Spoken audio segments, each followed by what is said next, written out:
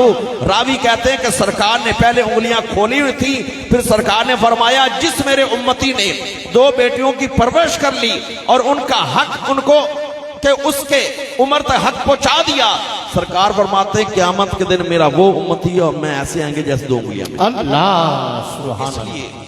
سبحان دین اسلام میں ماں ہو، بہن ہو، بیوی ہو، بیٹی ہو، ان کو احترام کی نظر سے.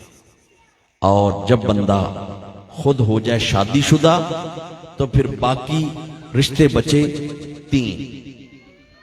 تو کوئی بھی بہن دکان پر آئے یا کسی جگہ پر بھی آمنا سامنا ہو جائے، اگر عمر میں بڑی ہو تو تصور والدہ کی طرف جائے، اگر عمر میں برابر ہو تو تصور بہن کی طرف جائے، اگر عمر میں چھوٹی ہو تو تصور بیٹی کی طرف جائے. احترام، کیونکہ یہ احترام ہمیں آقا علیہ السلام نے. آج لوگ حوالے دیتے ہیں کہ ایسے یورپ میں ایسے ہے، یورپ میں ایسے ہیں. میں کہتا ہوں یورپ تو اندھیروں میں ڈوبا ہوا تھا جب سرکار نے دین اسلام کا چراغ روشن کر دیا تھا. سرکار نے سب کے حقوق بھی دے دیے، حقوق کا اعلان بھی کر دیا. تو اللہ پاک کی بارگاہ میں آخر میں دعا ہے کہ اللہ پاک ماشاءاللہ سنگیوں کی تقریبات شادی کے اندر اللہ پاک برکتیں اور خیریں عطا فرمائے، اور ان کی اگلی تقریبات جو نکاح کی تقریب، ولیمے کی تقریب، اللہ پاک اس کے اندر برکتیں اور خیریں عطا فرمائے، اور اللہ پاک دونوں خاندانوں کو ہمیشہ آپس میں ملائے رکھے. وآخر دعوانا ان الحمدللہ.